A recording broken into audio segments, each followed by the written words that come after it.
નમસ્કાર, delta science academy online lecture series ની અંદર આપને આવકારીએ છીએ। હવે જો લાસ્ટ ટાઈમ આપણે ક્યાં સુધી વાત કરી હતી, એકદમ સરસ રીતે ધ્યાન આપીને બેસજો। આપણે લાસ્ટ ટાઈમ ઔદ્યોગિક ઉત્પાદનોમાં ઇન્ડસ્ટ્રીયલ પ્રોડક્ટ ની અંદર સૂક્ષ્મ જીવાણુનો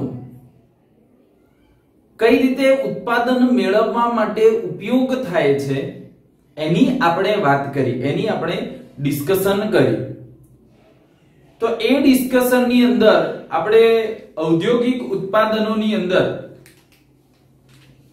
જે આલ્કોહોલિક પીણા બનાવવામાં આવે છે એ આલ્કોહોલિક પીણાની વાત કરી। તો જો કેટલીક ડિસ્કશન એની અંદર તમારે યાદ રાખવાની છે કે એક તો નિસ્યંદન વિના, નિસ્યંદન જેને આપણે કહીએ ડિસ્ટિલેશન, એ ડિસ્ટિલેશન વગર કયા આલ્કોહોલિક પીણા, ડિસ્ટિલેશન વગર કયા આલ્કોહોલિક પીણા બનાવવામાં આવે છે। તો એની અંદર બેટા તમારે એક પેલી ટ્રીક યાદ રાખવાની છે, બિયર ડ્રિંક્સ વાઇન। તો બિયર અને વાઇન એ બંને નિસ્યંદન વગર, ડિસ્ટિલેશન વગર, વિધાઉટ ડિસ્ટિલેશન આથમણ દ્વારા મેળવવામાં આવતી એ નિપજ છે। આ રીતે એ સીધા જ આલ્કોહોલિક પીણા મેળવવામાં આવે છે। કેમ? તો એ બંનેની અંદર બેટા આલ્કોહોલનું પ્રમાણ કેટલું છે? તો એ બંનેમાં આલ્કોહોલનું પ્રમાણ જે 13% કરતા કેવું છે? ઓછું છે। જ્યારે બાકીના 3 પીણા તમારે યાદ રાખવા હોય તો એની પણ એક ટ્રીક છે, તમારે ડિસ્ટિલેશન થી મેળવાતા પીણા, ડિસ્ટિલેશન થી મેળવાતા આલ્કોહોલિક પીણા જો યાદ રાખવા હોય તો એના માટેની પણ બેટા એક સિમ્પલ ટ્રિક્સ છે, જે કહ્યું તો તમારે 3 કલર યાદ રાખવાના, એક વ્હાઈટ, બ્લેક અને રેડ। વ્હાઈટ કલર મીન્સ કે વિસ્કી, વ્હાઈટ કલર એટલે શું? તો વિસ્કી। બ્લેક કલર મીન્સ કે બ્રાન્ડી, બ્લેક કલર નો બી એટલે જ કે બ્રાન્ડી, અને રેડ કલર એટલે રમ। તો વિસ્કી, બ્રાન્ડી, રમ, વ્હાઈટ, બ્લેક અને રેડ, આ જે 3 આલ્કોહોલિક પીણા છે એ નિસ્યંદન થી જ મેળવવા પડે। કેમ?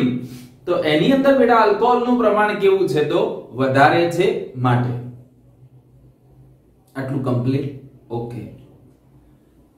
હવે બીજા કેટલાક શબ્દોના તફાવત તમારે યાદ રાખવાના છે, થોડુંક તમને જૂનું, કેમ કે નીટ ની અંદર તો 11 12 બંને તમારે પૂછાવાના, એટલે જેટલું કનેક્ટ થતું હોય એ આપણે જોડીશું, કેટલીક બાબતો જોડીશું। તો એમો તમે યાદ કરો, કોકસ અને કોકાઈ। આપણે આ એક શબ્દ બેટા કહીએ કોકસ, અને બીજું કહીએ કોકાઈ।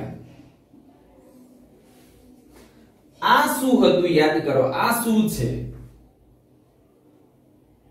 તો બેક્ટેરિયાના જુદા જુદા આકાર હતા, બેક્ટેરિયાના જુદા જુદા શેપ હતા। એ બેક્ટેરિયાના શેપને આધારે, એ બેક્ટેરિયાના બેટા શેપને આધારે એના નામ આપવામાં આવ્યા હતા, એના નામ આપવામાં આવ્યા હતા। ધારો કે કોકસ, ધારો કે આપણે કહીએ કોકસ, તો આવા એક જો ગોળાકાર બેક્ટેરિયા હોય, આવા જે એક ગોળાકાર બેક્ટેરિયા હોય, તો આવા જે બેટા જે ગોળાકાર બેક્ટેરિયા છે જેને શું કહેવાશે? જેને કોકસ કહીશું, જેને શું કહેવાય? કોકસ। એક બેક્ટેરિયા, એને ગોળાણુ પણ કહેવાય, એને ગુજરાતીમાં કેવું તો આપણે શું કહેવાય? ગોળાણુ કહેવાય। તો એવા બેક્ટેરિયા જેનો શેપ કેવો હોય? ગોળ હોય, રાઉન્ડ હોય, સ્ફેરિકલ શેપ હોય, તો આવા બેક્ટેરિયાને કહીશું ગોળાણુ તરીકે ઓળખાશે. કોકસ માટે જ કોકાઈ શબ્દ વપરાય છે, પણ કોકાઈ એ શું છે? તો કોકાઈ એટલે કે કોકસ નું શું થાય? બહુવચન થાય. જોજો કે મિસ્ટેક ના પડે. કોકસ નું બહુવચન આપણે સમજવા માટે જો તફાવત પાડવો પડે તો, બાકી આપણું આટલી ડેપ્થમાં આટલું ડીપમાં બેટા આવશે નહીં. કોકાઈ એ શું છે? તો કોકાઈ એ બહુવચન છે. જ્યારે કોકસ કહીએ એ શું છે? એકવચન. કોકસ કહીએ એકવચન, કોકાઈ કહીએ બહુવચન. હવે જ્યારે શું થશે આમની અંદર બેટા વાત કરીએ, આવા એક ગોળાણુ બેક્ટેરિયા અને એની સાથે આવો બીજો ગોળાણુ બેક્ટેરિયા જોડાયેલો હોય તો એને શું કહેવાય? એને ખરેખર તો શું કહેવું જોઈએ? હવે વધ્યા ને એટલે બે ગોઠવાયા એટલે એને શું કહેવાશે? તો એને જ કહીશું ડિપ્લોકોકસ કહેવાશે, અથવા સાચું કહેવું હોય તો એ તો વધ્યા કે એટલે એને શું કહેવાય? ડિપ્લોકોકાઈ તરીકે ઓળખાય. બરાબર. આમ જો કે આપણા અભ્યાસક્રમ પ્રમાણે વાત કરીએ તો કોકસ અને કોકાઈ આ બંને વચ્ચે કોઈ મોટો તફાવત આપ્યો નથી, પણ આ તો તમારા સમજવા માટે કીધું કે જે કોકાઈ છે એ કોકાઈ બેટા શું છે? તો કોકાઈ એ બહુવચન માટે વપરાય, કોકસ એ બેટા એકવચન માટે વપરાય છે. આવા બે ગોળાણુ જોડાયા એને બેટા શું કહીશું? એને ડિપ્લોકોકસ તરીકે ઓળખાશે. આપણે અહીંયા આ ચેપ્ટર ની અંદર કયા બે શબ્દો આવશે? તો એક આવશે સ્ટ્રિપ્ટોકોકાઈ, એક આવશે સ્ટ્રિપ્ટોકોકાઈ.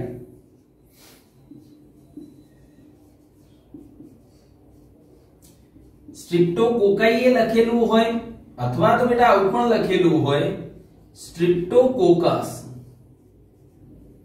આવું પણ બેટા લખેલું હોઈ શકે સ્ટ્રિપ્ટોકોકસ. અને એક બીજો શબ્દ છે સ્ટેફાઇલોકોકસ. એને જ કહીશું સ્ટેફાઇલોકોકાઈ.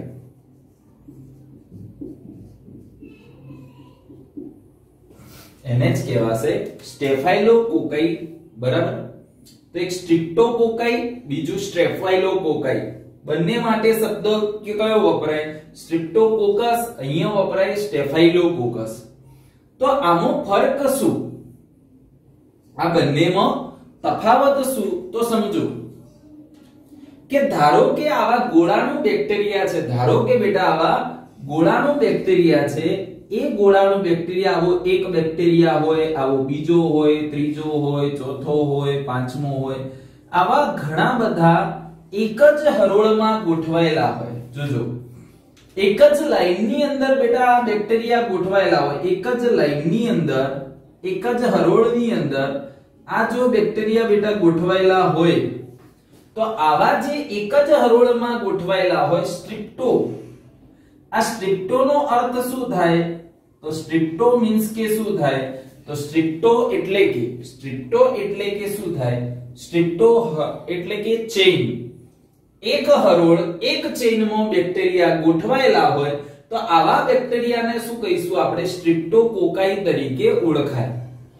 જ્યારે એવું બને કે બેક્ટેરિયા જો આ એક બેક્ટેરિયા, બીજો, ત્રીજો, ચોથો, પાંચમો, છઠ્ઠો, આવી રીતે જો બેટા બેક્ટેરિયા દ્રાક્ષના ઝુમખાની જેમ ગોઠવાયેલા હોય, આ રીતે જો બેક્ટેરિયા દ્રાક્ષના ઝુમખાની જેમ ગોઠવાયેલા હોય તો જો દ્રાક્ષના ઝુમખાની જેમ ગોઠવાયેલા હોય તો એને શું કહેવાશે?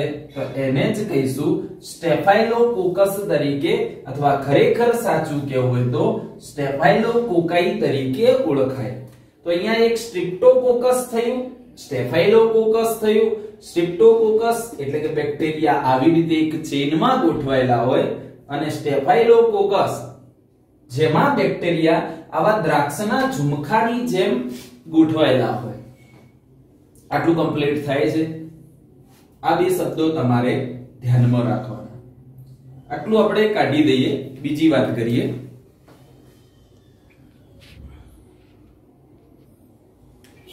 હવે જો સ્ટેફાઇલોકોકસ લખ્યું હોય કે સ્ટ્રિપ્ટોકોકસ લખ્યું હોય તો તમારા માઇન્ડમાં એ ક્લિયર થઈ જવી જોઈએ વસ્તુ. ચલો આ બે શબ્દો ક્લિયર, આપણે પછી એન્ટીબાયોટિકના ટોપિકમાં એની વાત ભણવાની છે. એના પછી એક સાયન્ટિસ્ટ ધોરણ 11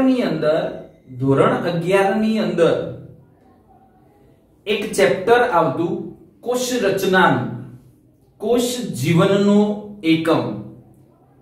આવું જે 8મા ક્રમનું જે ચેપ્ટર હતું, એની અંદર એક કોષ કેન્દ્ર, કોષની અંદર આવેલું બેટા કોષ કેન્દ્રને આપણે કહીએ ન્યુક્લિયસ. એ જે કોષ કેન્દ્ર છે, એ કોષ કેન્દ્રની અંદર પેલું રંગસૂત્રીય દ્રવ્ય, એ રંગસૂત્રીય દ્રવ્ય તરીકે કોષ, આવો એક કોષ તમે ભણી ગયા કે આવો એક કોષ, આ કોષનું આ એક કોષ કેન્દ્રની અંદર પડેલું પેલું રંગસૂત્રીય દ્રવ્ય, એ રંગસૂત્રીય દ્રવ્ય બેટા કોનું બનેલું હતું? તો એ રંગસૂત્રીય દ્રવ્ય ડીએનએ, હિસ્ટોન પ્રોટીન, બિન હિસ્ટોન પ્રોટીન અને કેટલાક આરએનએ નું બનેલું હતું. આવું આપણે ભણી ગયા ત્યાં આગળ.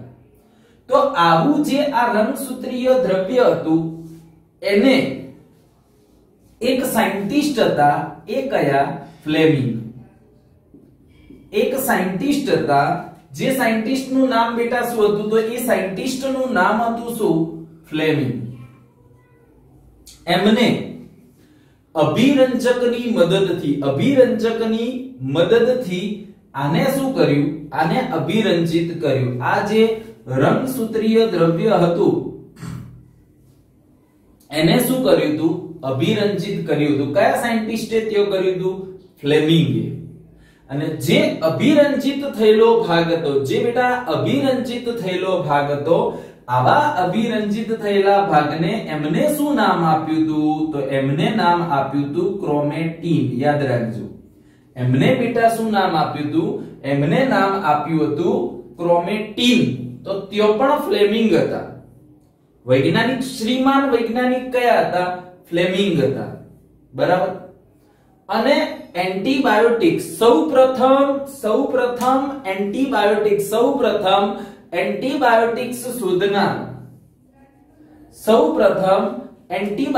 એટલે કે પ્રતિજૈવિક દ્રવ્ય શોધનાર શ્રીમાન વૈજ્ઞાનિક પણ કયા હતા? તો એ પણ શ્રીમાન વૈજ્ઞાનિક હતા એલેક્ઝાન્ડર ફ્લેમિંગ. બરાબર. સૌપ્રથમ એન્ટીબાયોટિક શોધનાર સાયન્ટિસ્ટ પણ કયા હતા? તો સૌપ્રથમ એન્ટીબાયોટિક શોધનાર સાયન્ટિસ્ટ એ એલેક્ઝાન્ડર ફ્લેમિંગ હતા. આમ આ પણ ફ્લેમિંગ છે, સોરી, આ પણ ફ્લેમિંગ છે અને આ પણ કયા છે? તો ફ્લેમિંગ છે. પણ શું બંને એક જ છે શ્રીમાન? તો ના, બંને એક જ શ્રીમાન નથી. આ જે બેટા ફ્લેમિંગ હતા, જે કયા હતા? એમનું નામ હતું વાલ્ધર ફ્લેમિંગ. આ જેમને આ ક્રોમેટીન નામ આપ્યું, જેમને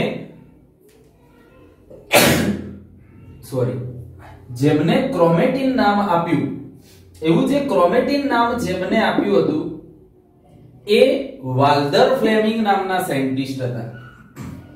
અને જેમને સૌપ્રથમ એન્ટીબાયોટિક્સ શોધી, એ જે સાયન્ટિસ્ટ હતા, એ કયા હતા બેટા? તો એ એલેક્ઝાન્ડર ફ્લેમિંગ હતા. એ કયા હતા? એલેક્ઝાન્ડર ફ્લેમિંગ હતા. બરાબર. આ બંને જગ્યાએ ફ્લેમિંગ છે, પણ આ કયા? એલેક્ઝાન્ડર ફ્લેમિંગ હતા.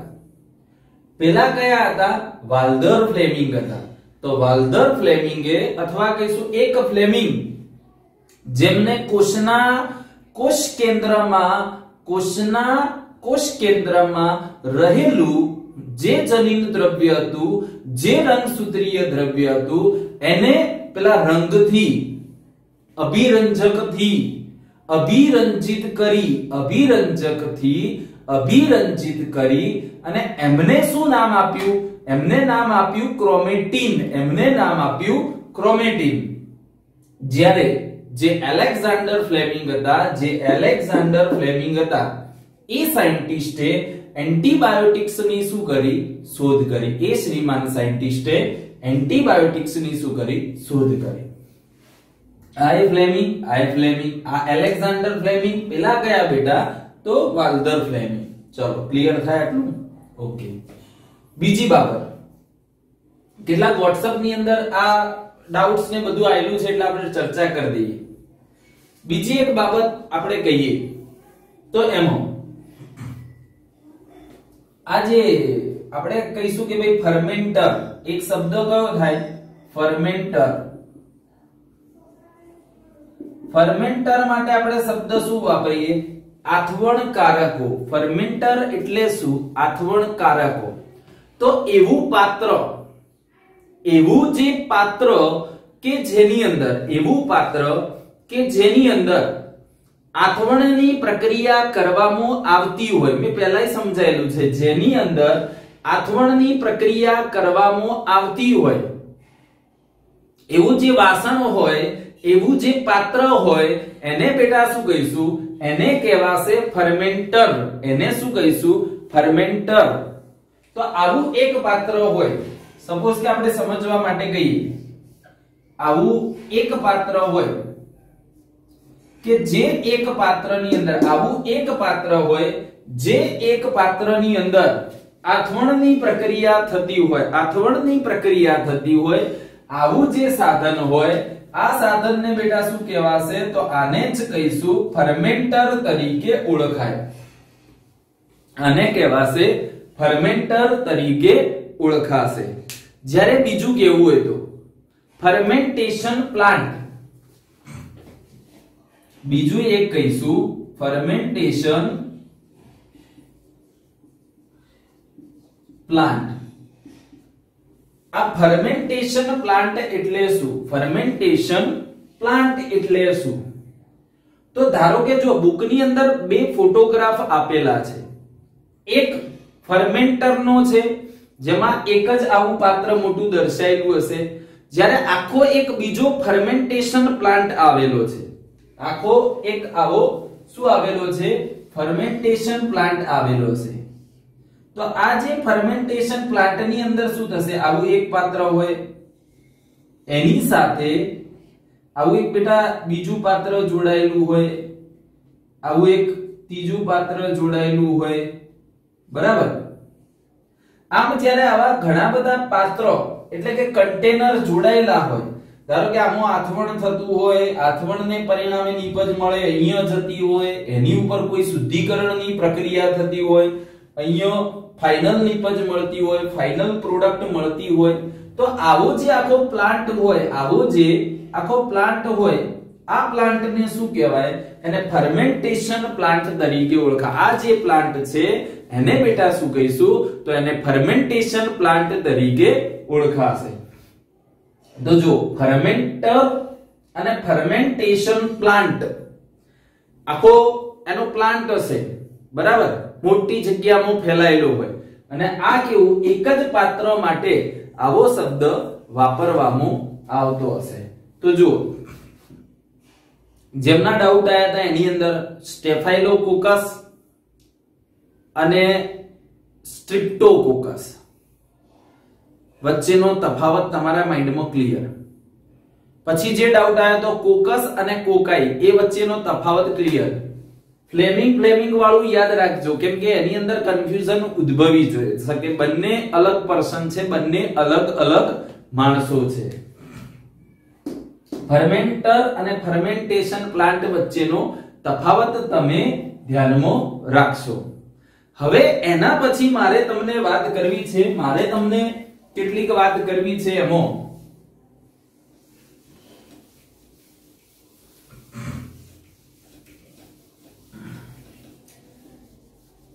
કે ભાઈ પહેલા તો એન્ટીબાયોટિક શું છે યાદ કરો, મેં તમને ડિસ્કસ કરી હતી તો એ છેલ્લે સરસ રીતે કરી દઈએ એટલે ભૂલાય નહીં બીજી વાર. તો ધારો કે આ કોઈ એક સૂક્ષ્મ જીવ છે, આ ધારો કે શું છે બેટા, તો આ ધારો કે કોઈ એક સૂક્ષ્મ જીવ છે, આ દર્શાવી શું છે તો સમજવા માટે કહી દઈએ. પેનિસિલિયમ નોટેટમ નામની ફૂગ છે. ફૂગનું નામ શું બેટા, તો ફૂગનું નામ થશે પેનિસિલિયમ નોટેટમ. ફૂગનું નામ શું થશે બેટા, તો પેનિસિલિયમ નોટેટમ. આ જે બેટા પેનિસિલિયમ નોટેટમ નામની જે ફૂગ છે, આ રહ્યા જે બેટા પેનિસિલિયમ નોટેટમ નામની જે ફૂગ છે, ભલે ફૂગ રહી પણ કહેવાય તો શું એને પણ માઇક્રોબ્સ તરીકે બેટા ઓળખાશે. એને શું કહીશું, એને માઇક્રોબ્સ એટલે કે એને સૂક્ષ્મ જીવાણુ તરીકે ઓળખાય. એને શું કહેવાય, સૂક્ષ્મ જીવાણુ. તો આ જે પેનિસિલિયમ નોટેટમ નામની જે ફૂગ છે, એ ફૂગ દ્વારા આવા એક રસાયણનો શું થાય, આમાંથી આવા એક રસાયણનો શું થતો હોય બેટા, સ્ત્રાવ થાય. આ જે ફૂગ છે, આ ફૂગમાંથી આવા એક રસાયણનો શું થાય, સ્ત્રાવ થાય. અને જે આ રસાયણ હોય અને જે આવું જે રસાયણ હશે, જે રસાયણનું કામ શું હોય, તો જે રસાયણ શું કામ કરશે, તો એ રસાયણમાંથી પહેલા તો શું કરવામાં આવે, તો એ જે રસાયણ હશે એ રસાયણમાંથી દવા એટલે કે ટેબ્લેટ, ગોળી કહીએ, ગોળી અથવા ઇન્જેક્શન બનાવવામાં આવશે. સાદી ભાષામાં કહીએ તો શું કહેવાય, દવા બનાવવામાં આવશે. હવે જે આ પેનિસિલિયમ નોટેટમ નામની ફૂગમાંથી આ જે સ્ત્રાવ થયો એમાંથી દવા બની. અને ધારો કે આ તમે છો, અરે આ કોણ છો, આ તમે છો, અથવા ચલો એવું કહી દઈએ કે આ એક આ કોણ છે, તો આ છોટા ભીમ છે. આ કોણ છે, છોટા ભીમ છે. આ છોટા ભીમને શું થયું, તો બેક્ટેરિયાનો ચેપ લાગ્યો, એના કારણે એને તાવ આવ્યો. બેક્ટેરિયાના કારણે એને કોઈ રોગ થયો. તો બેક્ટેરિયાને કારણે એને કોઈ રોગ થયો છે, માટે આ જે કહીએ કે ભાઈ છોટા ભીમ હશે, એ છોટા ભીમને શું આપવામાં આવી, દવા આપવામાં આવી. છોટા ભીમને શું આપવામાં આવી, દવા આપવામાં આવી. હવે આ જે છોટા ભીમ નામનો વ્યક્તિ છે, એ છોટા ભીમ નામના વ્યક્તિની અંદર જો સૂક્ષ્મ જીવાણુનું એટલે કે બેક્ટેરિયાનું પ્રમાણ ઓછું હોય, હજુ શરૂઆત જ હોય, રોગની શું હોય, શરૂઆત જ હોય, બેક્ટેરિયા અંદર ઓછા પ્રમાણમાં હોય, તો એ બેક્ટેરિયાનો આની અંદર રહેલા આ છોટા ભીમને શું થયું, તાવ આવ્યો. તાવ આવ્યો એટલે તમે શું આપી, દવા આપી. હવે તાવ આવ્યો એટલે દવા આપી. દવા કઈ છે, એન્ટીબાયોટિક. એ એન્ટીબાયોટિક કોનામાંથી મેળવાય, તો પેનિસિલિયમ નોટેટમ જેવા સૂક્ષ્મ જીવાણુમાંથી મેળવાય. એ દવાનું આને આપી એટલે શું થશે, દવા એ શું છે, એક પ્રકારનું રસાયણ છે, એક પ્રકારનું બેટા શું છે, કેમિકલ છે. અને આવું જે એક પ્રકારનું કેમિકલ હોય, આવું જે એક પ્રકારનું જે કેમિકલ હશે, એ કેમિકલ આ વ્યક્તિની અંદર શું થયું, દાખલ થયું. હવે એની અંદર જો બેટા ઓછા પ્રમાણમાં બેક્ટેરિયા હોય, જો બેક્ટેરિયાનું પ્રમાણ કેવું હોય, ઓછું, અને જો બેટા આ વ્યક્તિમાં બેક્ટેરિયાનું પ્રમાણ ઓછું હોય, તો એવું કહી શકીએ કે એમાં ચેપ પણ કેવો લાગેલો હશે, ઓછો. તો એની અંદર બેક્ટેરિયાનો શું થઈ જાય, એની અંદર બેક્ટેરિયાનો શું થઈ જાય, નાશ થઈ જાય. એની અંદર બેક્ટેરિયાનો શું થઈ જાય, નાશ થઈ જાય. પરંતુ આના શરીરમાં જો વધુ પ્રમાણમાં બેક્ટેરિયા હશે, આના શરીરમાં જો બેટા વધુ પ્રમાણમાં બેક્ટેરિયા હોય, તો શું થાય, તો બેક્ટેરિયા બધા નાશ ન પામે. તમે આ દવા આપશો, એ દવાથી બધા બેક્ટેરિયા નાશ પામતા નથી, પરંતુ બધા બેક્ટેરિયા નાશ પામતા નથી, પરંતુ જે બેક્ટેરિયા હશે એમની વૃદ્ધિ શું થઈ જાય, અવરોધાઈ જાય. તો હવે યાદ રાખો, એવું રસાયણ કે જે રસાયણ દ્વારા શું થાય તો બેક્ટેરિયાનો નાશ થાય અથવા તેની વૃદ્ધિ અવરોધાય અથવા શું થાય તેની વૃદ્ધિ અવરોધાય। તો સૂક્ષ્મ જીવાણુમાંથી યાદ રાખો, ફરીથી mind keep in your mind, તમારા મગજની અંદર સરસ રીતે આ ડેફિનેશન, આ વ્યાખ્યા તમે બેસાડી દેશો। એવું રસાયણ જે બેક્ટેરિયાનો નાશ કરે અથવા બેક્ટેરિયાની વૃદ્ધિ શું કરે અવરોધે। તો આમ બેક્ટેરિયાનું નાશ કરતું અથવા બેક્ટેરિયાની વૃદ્ધિ અવરોધતું જે રસાયણ છે એને જ શું કહેવાશે? એને એન્ટીબાયોટિક્સ તરીકે ઓળખાશે। એને શું કહીશું બેટા? તો એને એન્ટીબાયોટિક્સ, એટલે જ એનું ગુજરાતી નામ શું એન્ટીબાયોટિક્સ નું? એને પ્રતિજૈવિક દ્રવ્યો તરીકે ઓળખાશે। આપણે પણ નાનો મોટો તાવ આવે એટલે શું લઈએ? એન્ટીબાયોટિક્સ લઈએ છીએ। કેટલીક જગ્યાએ નુકસાનકારક છે, થોડીક વાત મેં તમને અગાઉ કરેલી છે। તો આમ સૂક્ષ્મ જીવાણુમાંથી આવું જે રસાયણ મેળવવામાં આવતું, મેળવવામાં કોનામાં આવે? સૂક્ષ્મ જીવાણુ પરથી। મારે કોને? તો એ સૂક્ષ્મ જીવાણુ। લેવાનું કોની જોડેથી? તો સૂક્ષ્મ જીવાણુ જોડેથી। અને મારવાનું કોને? બીજા અન્ય સૂક્ષ્મ જીવાણુઓને શું કરવાના? મારવાના। કમ્પ્લીટ। તો આમ સૂક્ષ્મ જીવાણુ એટલે કે માઇક્રોબ્સ માંથી મેળવાતું એવું રસાયણ જે બેક્ટેરિયાની વૃદ્ધિ અવરોધે છે અથવા તો તેનો નાશ કરે છે, આવું જે રસાયણ હોય એ રસાયણને જ શું કહેવાય? એન્ટીબાયોટિક્સ તરીકે ઓળખાશે। એને શું કહીશું? એને એન્ટીબાયોટિક્સ તરીકે ઓળખાય, અને પ્રતિજૈવિક દ્રવ્યો તરીકે ઓળખાશે। ચલો આટલું કમ્પ્લીટ? ઓકે। તો ફર્સ્ટ એન્ટીબાયોટિક, સૌથી પહેલું એન્ટીબાયોટિક્સ કયું શોધાયું હતું? તો સૌથી પહેલું જે એન્ટીબાયોટિક્સ શોધાયું હતું, ફર્સ્ટ જે એન્ટીબાયોટિક્સ ની ડિસ્કવરી થઈ હતી, એ ફર્સ્ટ એન્ટીબાયોટિક્સ જે બેટા કોનામાંથી, કયા સૂક્ષ્મ જીવાણુમાંથી મેળવવામાં આવ્યું હતું? તો સૌથી પહેલું જે એન્ટીબાયોટિક્સ હતું એ પેનિસિલિયમ નોટેટમ નામની ફૂગમાંથી મેળવવામાં આવ્યું હતું। પેનિસિલિયમ નોટેટમ નામની ફૂગમાંથી મેળવવામાં આવ્યું હતું। માટે એ રસાયણનું નામ શું હતું? માટે એ રસાયણનું નામ હતું પેનિસિલિન। માટે બેટા એ રસાયણનું નામ શું હતું? તો પેનિસિલિન। એ એન્ટીબાયોટિક્સ નું નામ શું હતું? તો પેનિસિલિન। તો સૌથી પહેલું શોધાયેલું એન્ટીબાયોટિક્સ કયું? પેનિસિલિન। સૌથી પહેલું શોધાયેલું એન્ટીબાયોટિક્સ કયું? પેનિસિલિન। કયા સૂક્ષ્મ જીવાણુમાંથી સૌથી પહેલું મેળવાયું હતું? કયા સૂક્ષ્મ જીવાણુમાંથી સૌથી પહેલું મેળવાયું હતું? તો કયું બેટા? તો ફૂગ। કયું? ફૂગ। કઈ ફૂગ? પેનિસિલિયમ નોટેટમ નામની ફૂગ।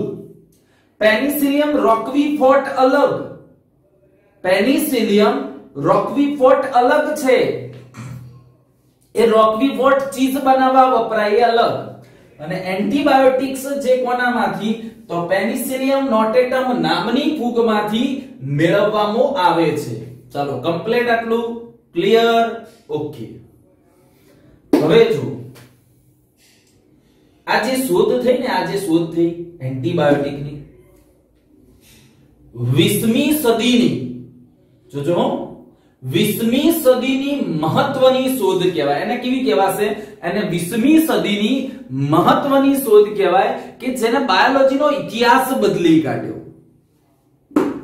જે એન્ટીબાયોટિક્સની જે શોધ થઈ, એન્ટીબાયોટિક્સની 20મી સદીમાં બેટા જે શોધ થઈ એને બાયોલોજીનો ઇતિહાસ બદલી કાઢ્યો। એક મહત્વપૂર્ણ શોધ કહેવાશે। એક કેવી?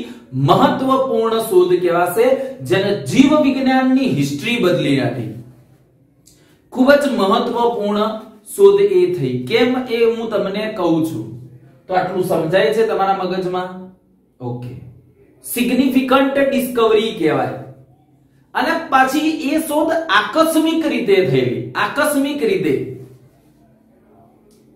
આ જે શોધ થઈ એન્ટીબાયોટિક્સની, જે કેવી રીતે થઈ? એ આકસ્મિક રીતે, અચાનક જ શોધ થઈ. ખરેખર એ શોધ કરતા નહોતા, બીજી શોધ કરતા હતા, બીજા પ્રયોગો કરતા હતા, પણ છતાંય આવી શોધ એમની થઈ ગઈ. બોલો, કમ્પ્લીટ? ઓકે, તો હવે એ શોધ કેવી રીતે થઈ એની થોડીક આપણે વાતો કરીએ.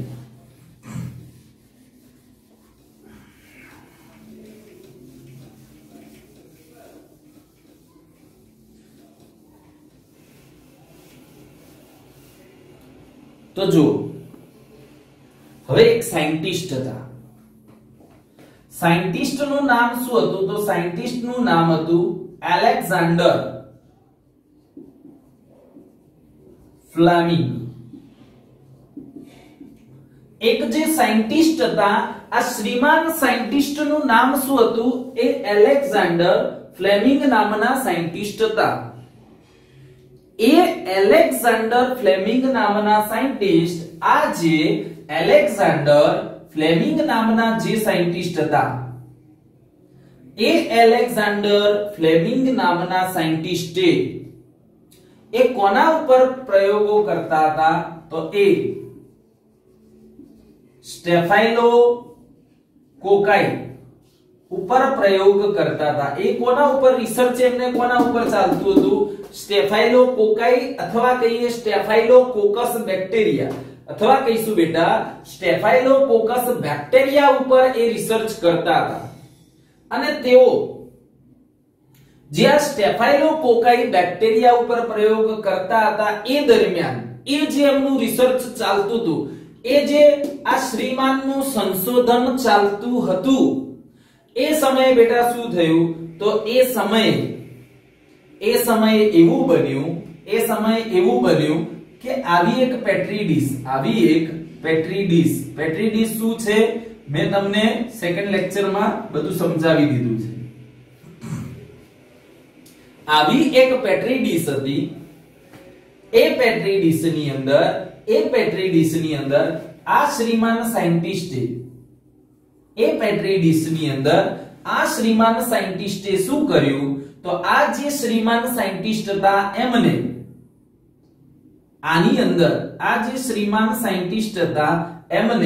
આની અંદર બેક્ટેરિયાનો શું કર્યો? ઉછેર થયો. એમણે શું કર્યું? આ શ્રીમાન સાયન્ટિસ્ટે આ પેટ્રી ડીશની અંદર આ સ્ટેફાઇલોકોકાઈ બેક્ટેરિયાનો શું કર્યો? ઉછેર કર્યો. એમને ઉછેર્યા. પણ બન્યું કેવું? તો સંજોગો વસાત બેટા એવું બન્યું કે આ બેક્ટેરિયાનો શું થઈ ગયો? નાશ થઈ ગયો. આ બેક્ટેરિયાનો એ પેટ્રી ડીશમાં શું થઈ ગયો? નાશ થઈ ગયો. એ બેક્ટેરિયાનો ઉછેર થયો નહીં.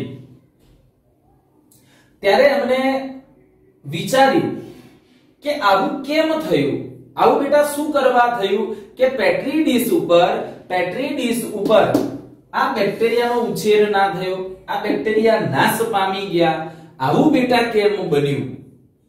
તો આવું બેટા એટલા માટે બન્યું કે આ જે પ્લેટ હતી, આ જે બેટા પેટ્રી ડીશ હતી, એ પેટ્રી ડીશની અંદર આ જે પેટ્રી ડીશ હતી એની અંદર પહેલા એક ફૂગને ઉછેરેલી હતી. ફૂગનો એટલે જ કહીએ આપણે મોલ્ડને ઉછેરેલી હતી.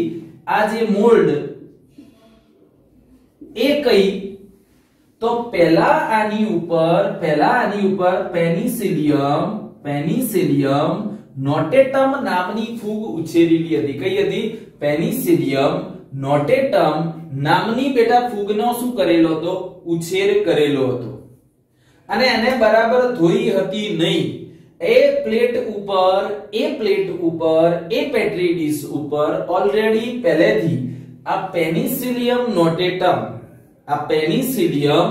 નોટેટમ જે ફૂગ છે, તો એ બેટા પેનિસિલિયમ નોટેટમ નામની ફૂગ પહેલેથી જ અહીંયા હતી. પેનિસિલિયમ નોટેટમ નામની જે ફૂગ હતી એ પહેલેથી અહીંયા શું થાય હતી. હવે આ જે પેનિસિલિયમ નોટેટમ નામની જે ફૂગ હતી, આ જે બેટા પેનિસિલિયમ નોટેટમ નામની જે ફૂગ હતી, એ પેનિસિલિયમ નોટેટમ નામની ફૂગ શું કરતી? તો એ પેનિસિલિયમ નોટેટમ નામની ફૂગમાંથી પેલું રસાયણ સર્જાતું હતું. આના અંદર શું સર્જાતું હતું? પેલું રસાયણ. કયું? પ્રતિજૈવિક દ્રવ્યો. કયું સર્જાતું હતું? પ્રતિજૈવિક દ્રવ્યો. આ રેડ કલર થી દર્શાયું, રેડ કલર થી દર્શાયું શું દર્શાયું? એમાંથી પેલા રસાયણનો શું થતો હતો? સ્ત્રાવ થતો હતો. અને આ જે રસાયણ હોય, આ જે રસાયણ હતું, એ રસાયણ બેટા શું કામ કરતું? તો એ રસાયણ બેક્ટેરિયાનો શું કરી દે? નાશ કરી દે. બેક્ટેરિયાનો શું કરી દે? નાશ કરી દે. આમ સ્ટેફાઇલોકોકાઈ નામના બેક્ટેરિયાનો પેટ્રી ડીશમાં ઉછેર થઈ શકતો હતો નહીં. પેટ્રી ડીશમાં સ્ટેફાઇલોકોકાઈ નામના બેક્ટેરિયાનો બેટા ઉછેર થઈ શકતો હતો નહીં. એટલે અમે જોયું કે આ શું છે, તો પછી અમને ખબર પડી, પછી આ શ્રીમાન સાયન્ટિસ્ટને ખબર પડી કે આવી કોઈ ફૂગ છે, એમાંથી આવો રસાયણનો સ્ત્રાવ થાય છે, અને એ રસાયણને કારણે બેટા બેક્ટેરિયાની વૃદ્ધિ શું થાય છે? અવરોધાય છે. આમ એન્ટીબાયોટિક્સ એટલે કે પ્રતિજૈવિક દ્રવ્યો જે 20મી સદીની સૌથી મહત્વની શોધ થઈ. 20મી સદીની સૌથી મહત્વની, સૌથી વધારે મહત્વ ધરાવતી શું થઈ? એની શોધ થઈ. હવે એના પછી બેટા વાત કરીએ, આપણે વાત કરીએ તો એની અંદર શું થશે? તો આ જે સૌથી મહત્વની જે શોધ થઈ એન્ટીબાયોટિક્સ, તો એનું નામ એન્ટીબાયોટિક્સ એવું કેમ નામ આપવામાં આવ્યું? આનું નામ થોડું અલગ પ્રકારનું છે. ગ્રીક નામ આપવામાં આવ્યું. એ કેવું છે બેટા? તો થોડું અલગ પ્રકારનું એનું નામ આપવામાં આવ્યું. કોનું? એન્ટીબાયોટિક્સ નું. કોનું નામ આપવામાં આવ્યું? તો એન્ટીબાયોટિક્સ નું.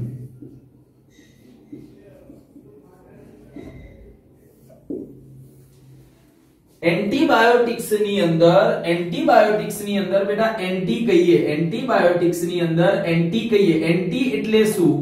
તો વિરુદ્ધ. એન્ટી એટલે બેટા શું થશે? વિરુદ્ધ. અને બાયો એટલે શું? તો જીવન. એન્ટી એટલે જ કે વિરુદ્ધ, અને બાયો એટલે જ કે શું થાય? તો જીવન. આમ એન્ટીબાયોટિક્સ એનો બેટા અર્થ શું થશે? તો એનો અર્થ થશે જીવન વિરુદ્ધ. એનો અર્થ થશે જીવન વિરુદ્ધ, અગેન્સ્ટ લાઈફ. એનો અર્થ શું થાય? તો એનો અર્થ થશે જીવન વિરુદ્ધ, એટલે જ કે અગેન્સ્ટ લાઈફ તરીકે ઓળખવામાં આવશે.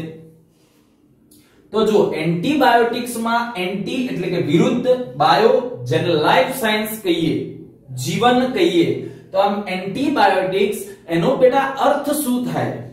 તો એન્ટીબાયોટિક્સ એટલે જીવન વિરુદ્ધ. એક ગ્રીક શબ્દ છે. તો કોના જીવન વિરુદ્ધ? માનવીના? તો નાના, માનવીના જીવન વિરુદ્ધ નહીં. જોજો બેટા, માનવીના જીવન વિરુદ્ધ નહીં, પરંતુ જે રોગકારક છે, જે રોગ પ્રેરવા માટે જવાબદાર સૂક્ષ્મ જીવ છે, એના જીવન વિરુદ્ધ શું છે? આ રસાયણ છે. એના જીવન વિરુદ્ધ, એના જીવનને ટૂંકાવતું, એના જીવનની એ સજીવની વૃદ્ધિ અટકાવતું આ શું છે? તો આ રસાયણ છે. કયું? એન્ટીબાયોટિક્સ. માનવી માટે તો આ કેવું છે? તો માનવી માટે તો બેટા પૂર્વ જીવન કહેવાય. માનવી માટે તો આ કેવું કહેવાશે? પ્રો લાઈફ કહેવાય. માનવી માટે કેવું થશે? તો પ્રો લાઈફ કહેવાશે. પ્રો લાઈફ મીન્સ કે બેટા શું થાય? એને જ કહેવાય પૂર્વ જીવન. તો યાદ રાખજો મહત્વની બાબત કે માનવી માટે આપણા માટે બેટા એન્ટીબાયોટિક્સ કેવું છે? તો આપણા માટે એન્ટીબાયોટિક્સ એ પ્રો લાઈફ છે. આપણા માટે એન્ટીબાયોટિક્સ એ પૂર્વ જીવન છે. કેવું છે? પૂર્વ જીવન છે. કેમ? તો પહેલા એવા કેટલાય સામાન્ય રોગો થતા કે જે સામાન્ય રોગોને કારણે પણ લોકોના કેટલીય સંખ્યામાં મૃત્યુ થઈ જતા. પહેલા જ્યારે એન્ટીબાયોટિક્સની શોધ થઈ હતી નહીં, જ્યારે એન્ટીબાયોટિક્સની શોધ નહોતી થઈ એ પહેલા કેટલાય એવા રોગો હતા કે જે સામાન્ય રોગોના કારણે કેટલાય લોકોના મૃત્યુ થઈ જતા. પણ અત્યારે એન્ટીબાયોટિક્સને કારણે એ મૃત્યુ થતા અટકાવી શકાય છે. એ વ્યક્તિને જીવન પાછું મળી શકે છે.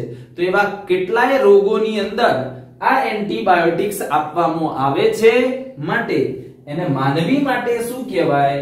તો બેટા એને માનવી માટે આપણે પ્રો લાઈફ અથવા તો એને પૂર્વ જીવન તરીકે ઓળખાશે. પ્રો લાઈફ અથવા એને બેટા પૂર્વ જીવન તરીકે ઓળખાશે. જો કેટલાક રોગના ઉદાહરણ આપણી બુકમાં આપેલા છે, એ જે રોગના ઉદાહરણ આપેલા છે, એ રોગના ઉદાહરણ યાદ કરવા માટે આપણે એક ટ્રીક ધ્યાનમાં લેવાની છે. એક ટ્રીક છે, શોર્ટ ટ્રીક, જેનાથી સરળતાથી તમને ઉદાહરણ યાદ રહી જશે. ટ્રીક શું છે? તો આ એક છોકરી છે, આ એક કાલી નામની શું છે? એક છોકરી છે. આ જે બેટા જે કાલી નામની છોકરી છે એને કોઈ એની ફ્રેન્ડ કહે છે, એને કોઈ એની બેનપણી કહે છે કે કાલી પ્લીઝ ગાના ગા લે. હિન્દીમાં વાતચીત કરે છે, બંને હિન્દીની અંદર બેટા વાતચીત કરે છે. આ કાલીની ફ્રેન્ડ, આ કાલીની બેનપણી એને શું કહે છે કે કાલી પ્લીઝ ગાના ગા લે. શું કીધું? કાલી પ્લીઝ ગાના ગા લે. તો કાલી પરથી શું યાદ રાખવાનું? કાલી ખાંસી એક રોગ છે, અને વૂપિંગ કફ પણ કહેવાય, ઉટાંટિયું પણ કહેવાય. મોટે ભાગે જે બેટા આ રોગ છે, એ નાની ઉંમરના બાળકોમાં જોવા મળે છે. એને શું કહેવાય? એ નાની ઉંમરના બાળકોની અંદર જોવા મળે છે. આ જે કાલી ખાંસી કહીએ એ નાના બાળકોમાં જોવા મળે અને એમાં અતિરેક ખાંસી આવતી હોય. કાલી ખાંસી રોગમાં વધુ પડતી ખાંસી આવતી હોય. અને આ જે બેટા વધુ પડતી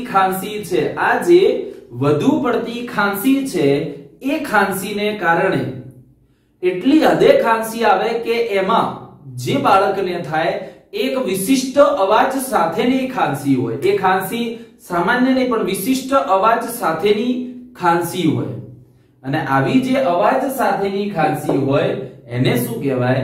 એને ઉટાંટિયું કહેવાય.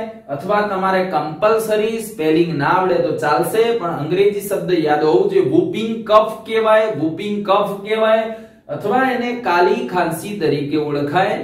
આપણે યાદ નથી રાખવાનું, પણ એક શબ્દ બીજો આવે, એને કુત્તા ખાંસી પણ કહેવાય. એને શું કહેવાય? કુત્તા ખાંસી તરીકે પણ ઓળખાય. તો બેટા એને કેમ કુત્તા ખાંસી કહેવાય? એને બેટા શું કરવા કુત્તા ખાંસી કહેવાય? તો એટલા માટે એને કુત્તા ખાંસી કહેવાશે કે એની અંદર બરાબર જે કહીશું કે એક વિશિષ્ટ પ્રકારનો કેવો આવે છે? અવાજ આવે છે. એ રોગમાં જેમ આપણે કહીએ કે કૂતરું પોતે ભસતું હોય, બરાબર, એ સમયે જે એક અલગ પ્રકારનો અવાજ આવે છે, એવો જ અવાજ આ ખાંસીને કારણે આવે છે. માટે કેટલીક વાર એને કુત્તા ખાંસી તરીકે પણ ઓળખવામાં આવે છે. પણ આપણે આ ત્રણ શબ્દો એના માટે યાદ રાખવાના કે કાલી ખાંસી એને જ કહેવાશે વૂપિંગ કફ, એને જ કહેવાશે ઉટાંટિયું, જે પણ કેવો છે બેક્ટેરિયાથી થતો રોગ છે, જે પણ કેવો છે બેટા તો આ પણ બેક્ટેરિયાથી થતો રોગ છે, બેક્ટેરિયાજન્ય રોગ છે. ઓકે. બીજી બાબત કાલી પ્લીઝ, પ્લીઝ એટલે કે પ્લેગ, પ્લેગ એક રોગ છે જેને કાળું મોત પણ કહેવાય. આ જે પ્લેગ રોગ છે, આ જે બેટા પ્લેગ રોગ છે, આ પ્લેગ રોગ જે પણ કોના દ્વારા થાય છે, જે પણ બેક્ટેરિયા દ્વારા થાય છે. જે પ્લેગ રોગ છે એ બેક્ટેરિયા દ્વારા થાય છે. આપણા દેશની અંદર પણ જેમ આ કોરોનાની મહામારી અત્યારે ચાલે છે એવી જ રીતે વર્ષો પહેલા સુરત અને મુંબઈ જેવા શહેરોમાં, સુરત અને મુંબઈ જેવા શહેરોમાં પ્લેગ રોગ ફાટવાને કારણે કેટલાય લોકોના મૃત્યુ થયા હતા. યુરોપ જેવા દેશની અંદર પણ આ પ્લેગ રોગને કારણે કેટલાય લોકોના શું થયેલા, મૃત્યુ થયેલા છે. ભારતની અંદર છેલ્લે 2002 ની અંદર એનો કેસ, પ્લેગનો કેસ જોવા મળ્યો હતો અને જેમાં લાખોની સંખ્યામાં લોકો મૃત્યુ પામ્યા હતા, જેમાં લાખોની સંખ્યામાં લોકો મૃત્યુ પામ્યા હતા. હવે તો જો કે એન્ટીબાયોટિક્સ થી એની સારવાર કરવામાં આવે છે. ઉટાંટિયાની સારવાર એન્ટીબાયોટિક્સ થી થાય છે, કેમ કે આ પણ બેક્ટેરિયાજન્ય રોગ છે, આ પણ બેક્ટેરિયાજન્ય એટલે જ કે બેક્ટેરિયાથી થતો રોગ છે. આ પણ બધા કયા છે, બેક્ટેરિયાથી થતા જ રોગ છે. તો જો પ્લેગ રોગ જે છે એ રોગને ફેલાવે કોણ, રોગનો વાહક કોણ, તો રોગનો વહન કરાવે ઉંદર. પ્લેગ રોગની અંદર ખરેખર જો સમજો પહેલા, જે પ્લેગ રોગ છે એ પ્લેગ રોગ કોનામાં થતો, પહેલા તો પ્લેગ રોગ ઉંદરમાં થતો રોગ છે. હવે શું થાય, કોઈ કીટક હોય ઉડતું આવે અને જે ઉંદરને આ પ્લેગ રોગ થયો હોય, જે ઉંદરને આ પ્લેગ રોગ થયો હોય એ ઉંદરને આ કીટક કરડશે, એ ઉંદરને આ કીટક શું થશે, કરડશે.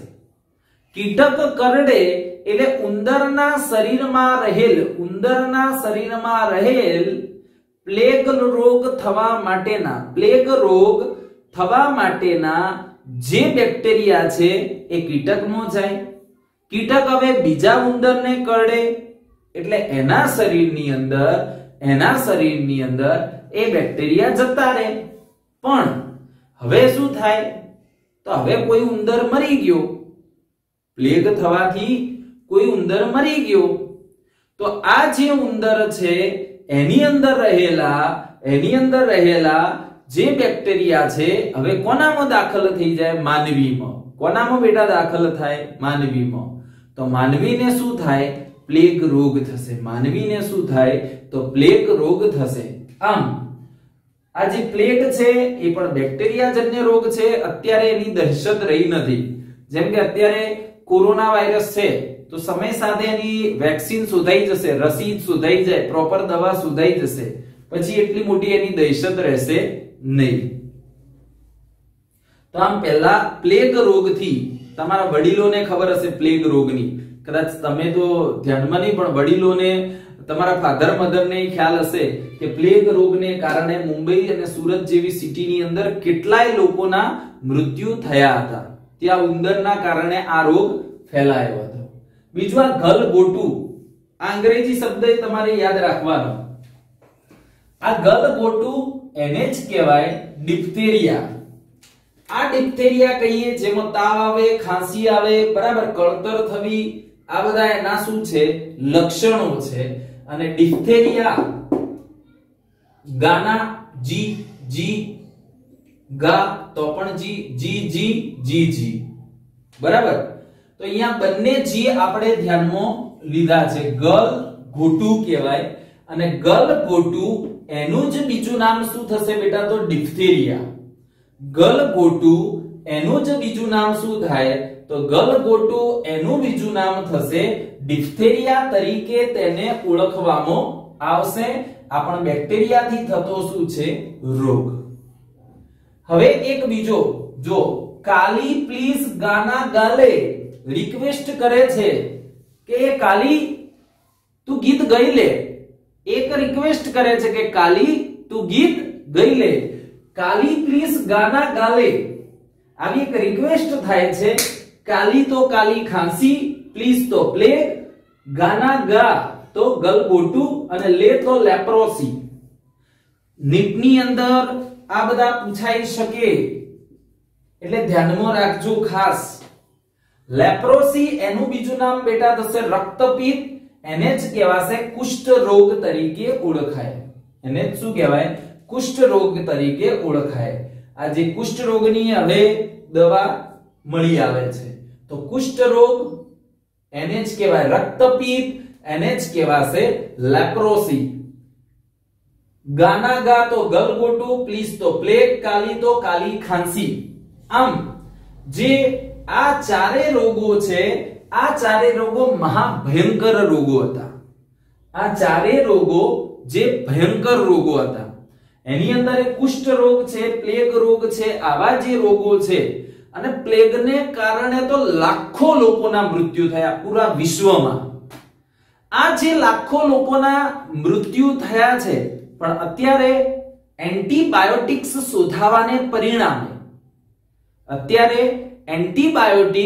શોધાવાને પરિણામે બેટા શું થશે તો એન્ટીબાયોટિક્સ શોધાવાને કારણે આ બધા મૃત્યુ થતા શું થયા અટકી ગયા. કોરોનામાં મૃત્યુ પામવાનો દર બહુ જ ઓછો છે. મોર્ટાલિટી દર મૃત્યુ પામ વ્યક્તિને રોગ થાય કોરોના પણ એનાથી મૃત્યુ પામવાનો દર કેવો છે ઓછો છે. બરાબર. પણ જે સમયે આ પ્લેગની દહેશત હતી એ સમયે પ્લેગથી મૃત્યુ પામવાનો દર ઘણો વધારે હતો. દર કેવો હતો ઘણો વધારે હતો. બરાબર. તો ચલો આ ચાર રોગોની અંદર આ ભયંકર રોગોમાંથી મુક્તિ કોને અપાવી તો આ આકસ્મિક શોધતા હતા શું પ્રયોગ કોના ઉપર થતો હતો સ્ટેફાઇલોકોકાઈ ઉપર અને વચ્ચે મેળવ્યું શું એન્ટીબાયોટિક. એ પાછી કેવી શોધ તો એ બાયોલોજીનો ઇતિહાસ બદલી કાઢ્યો. એવી એક અચાનક શોધ થઈ અને પાછી કેવી શોધ કહેવાય લાભપ્રદ શોધ કહેવાય. અચાનક તો થઈ જ સાથે સાથે કેવી કહેવાશે એક લાભપ્રદ શોધ એને કહેવાશે. તો આમ આ ચાર રોગોની અંદર એ જુદી જુદી એન્ટીબાયોટિક્સ નો શું થયો ઉપયોગ થયો. હવે જો બીજી વાત કરીએ એલેક્ઝાન્ડર ફ્લેમિંગ ની તો વાત કરી પણ એના પછી જો હવે ખાલી એક સમજવા કહું છું. સમજો ખાલી આ બધું બોર્ડ ઉપર લખ્યું છે એ બધું પછી વચ્ચે ગમે તે સ્ક્રીનશોટ લઈને લખી કાઢજો અથવા તો વિડિયો પોઝ કરી અને એટલું તમે લખી દેશો.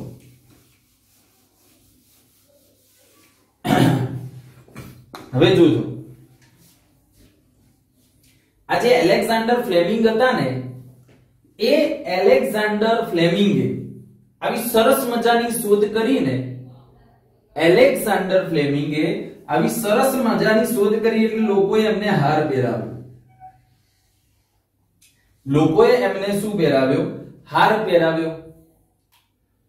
કોનો હાર પહેરાવ્યો તો લોકોએ એમને ફૂલોનો હાર પહેરાવ્યો. લોકોએ એમને આવા ફૂલોનો શું પહેરાવ્યો હાર પહેરાવ્યો.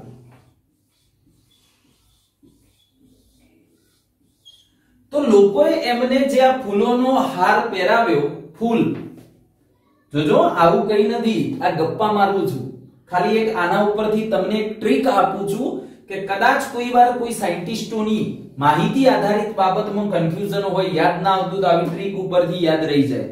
તો જો આ એક ટ્રીક છે જે એલેક્ઝાન્ડર ફ્લેમિંગ હતા એમને શોધ કરી એટલે શું આવા ફૂલોનો શું પહેરાવ્યો હાર. હાર એટલે શું થાય તો હાર એટલે કે ચેન, ચેન પરથી શું થયું ચૈન. અને કોનો? ફૂલોનો. ફૂલ એટલે ફ્લાવર, ફ્લાવર એટલે ફ્લોરે.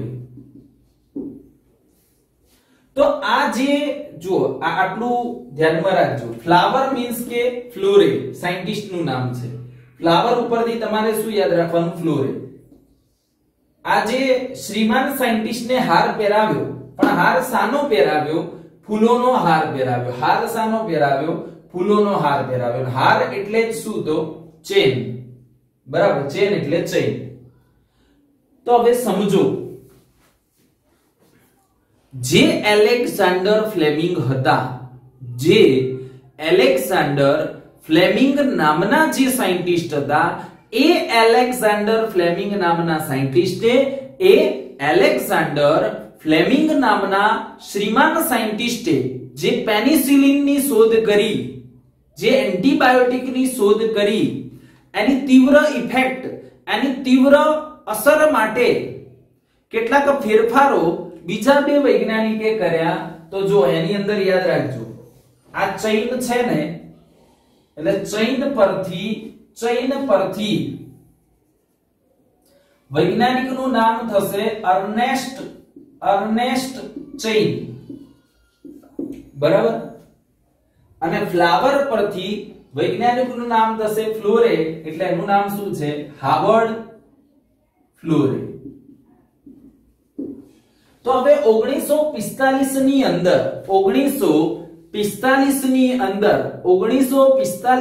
અંદર એલેક્ઝાન્ડર ફ્લેમિંગ એક વૈજ્ઞાનિક, અર્નેસ્ટ ચેન બીજા વૈજ્ઞાનિક, હાવર્ડ ફ્લોરે ત્રીજા વૈજ્ઞાનિક, આ ત્રણેય વૈજ્ઞાનિકોને નોબેલ પ્રાઇઝ આપવામાં આવ્યું. આ ત્રણેય સાયન્ટિસ્ટોને નોબેલ પ્રાઇઝ આપવામાં આવ્યું. નોબેલ પ્રાઇઝ જે મળ્યું એમાં બાયોલોજીનું જે નોબેલ પ્રાઇઝ છે, જે સ્વીડનની અંદર સ્ટોકહોમ, ખાલી ખબર પડે એટલે કહું છું, સ્વીડનની અંદર સ્ટોકહોમની અંદર આપવામાં આવ્યું હતું. નોબેલ પ્રાઇઝ સ્વીડનની અંદર મોટે ભાગે બાયોલોજીનું નોબેલ પ્રાઇઝ ક્યાં આપવામાં આવે? તો સ્વીડનની અંદર એક સ્ટોકહોમ ખાતે આપવામાં આવે છે. બરાબર, ઓકે. નોબેલ પ્રાઇઝ એવું કેમ એને નામ આપવામાં આવ્યું? પ્રાઇઝ એટલે તો ઇનામ, પ્રાઇઝ એટલે બેટા શું થશે? ઇનામ. પણ આ નોબેલ શબ્દ કેમ વાપર્યો? તો એક સાયન્ટિસ્ટ હતા જે ગયા આલ્ફ્રેડ નોબેલ. આ જે આલ્ફ્રેડ નોબેલ નામના જે શ્રીમાન સાયન્ટિસ્ટ હતા, આલ્ફ્રેડ નોબેલ નામના જે સાયન્ટિસ્ટ હતા, એ સાયન્ટિસ્ટના નામ પરથી આ ઇનામનું, આ પુરસ્કારનું નામ શું આપવામાં આવ્યું? તો નોબેલ પ્રાઇઝ આપવામાં આવ્યું. આ ક્યાંય પૂછાવાનું નથી. નોબેલ પ્રાઇઝ કેમ કહેવાય એવું ક્યાંય પૂછાવાનું નથી, માત્ર તમારી માહિતી માટે છે. તો એન્ટીબાયોટિક્સની શોધમાં સુધારા કરવા આ બે જવાબદાર હતા. એન્ટીબાયોટિક્સની શોધ સૌપ્રથમ તો કોણ? Alexander Fleming. અને આ ત્રણેયને એન્ટીબાયોટિક્સની શોધ અને સુધારા માટે એમને નોબેલ પ્રાઇઝ આપવામાં આવ્યું. ચલો, આટલું ક્લિયર, કમ્પ્લીટ, ઓકે. હવે જુઓ, બુકની અંદર ક્વેશ્ચન આપેલો છે, કે આપણે પેનિસિલિન એન્ટીબાયોટિકની તો વાત કરી કે પેનિસિલિન એન્ટીબાયોટિક છે. એ પેનિસિલિન એન્ટીબાયોટિકને કયા સ્ત્રોતમાંથી મેળવવામાં આવે છે? આ પેનિસિલિન નામના એન્ટીબાયોટિક્સને કયા સ્ત્રોતમાંથી મેળવવામાં આવે છે? તો ફૂગમાંથી મેળવવામાં આવે. કયો સ્ત્રોત હશે એનો?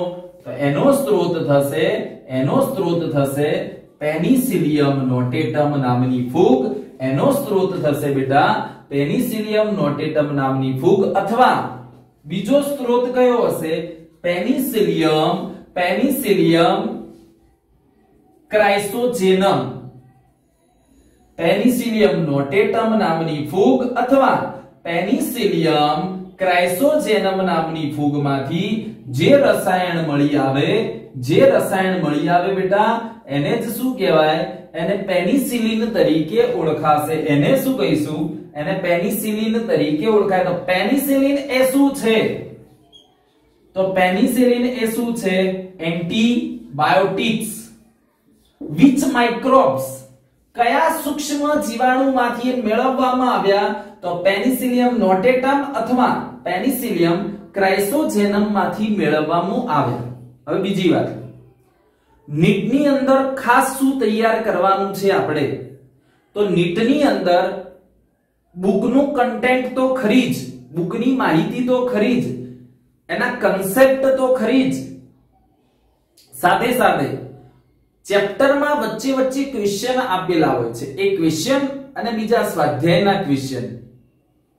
ઘણીવાર સારાંશ આપેલો હોય, પાછળ સમરી જે આપેલી હોય એની અંદર બધી પણ નીટમાં ક્વેશ્ચન આવી જતો હોય. એટલે આપણે કોઈ પણ બાબત સ્કીપ કરી શકીએ નહીં, એને છોડી શકીએ નહીં. માટે આ બાબત તમારે યાદ રાખવાની. ચલો, એક બીજું એન્ટીબાયોટિક્સ છે કયું? જેનું નામ શું? તો પોલીમાઇસિન. આ પોલીમાઇસિન નામનું જે એન્ટીબાયોટિક છે એને કયા સૂક્ષ્મ જીવાણુમાંથી મેળવવામાં આવે છે? તો એને બેસિલસ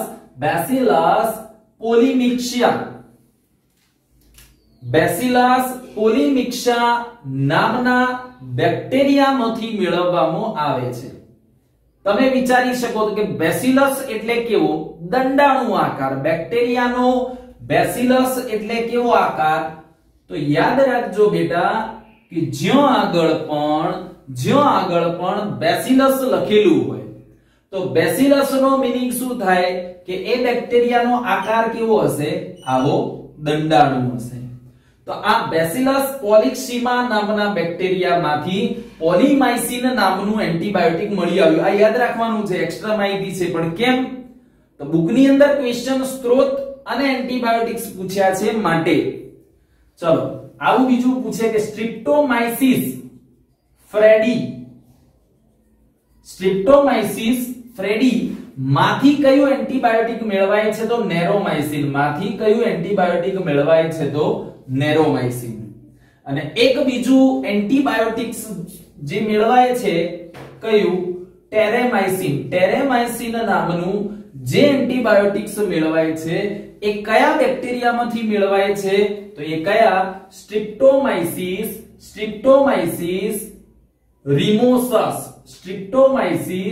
રિમોસસ નામના બેક્ટેરિયામાંથી મેળવાય છે. તો જો આટલી બાબત અંદર તમે ધ્યાનમાં રાખશો, એનો સ્ક્રીનશોટ પણ તમે લઈ લેશો. બરાબર છે? તો જો ફરીથી એકવાર, રોગો કયા? તો આમાં યાદ રાખજો, કાલી પ્લીઝ ગાના ગાલે, કાલી ખાંસી, પ્લીઝ પ્લેગ, ગાના ગા તો ગોલગોટુ. બરાબર? ગલગોટુ. અને લે તો લેપ્રોસી નું જ બીજું નામ રક્તપિત્ત. ઘણીવાર સ્ટુડન્ટને ભૂલ કે પડે, રક્તપિત્ત ખબર હોય પણ એનું બીજું નામ ખબર ના હોય કે લેપ્રોસી, તો એના કારણે પોતાનું ક્વેશ્ચન ખોટો પડતો હોય છે. આ ટેટ્રાસાયક્લિન છે, ક્લોરોમ્ફેનિકોલ છે, આ પણ શું છે? આ પણ બધા એન્ટીબાયોટિક્સ જ છે. આ પણ બધા શું છે? એન્ટીબાયોટિક્સ છે. ટેટ્રાસાયક્લિન અને ક્લોરોમ્ફેનિકોલ ની વાત તો આપણે બાયોટેક વાળા ચેપ્ટર ની અંદર પણ આવશે. તો આટલું કમ્પ્લીટલી તમારે જે આપણે બાયોલોજી નો ચોપડો બનાવ્યો છે એમાં લખવાનું છે, સરસ રીતે તૈયાર કરવાનું છે. Okay, thank you.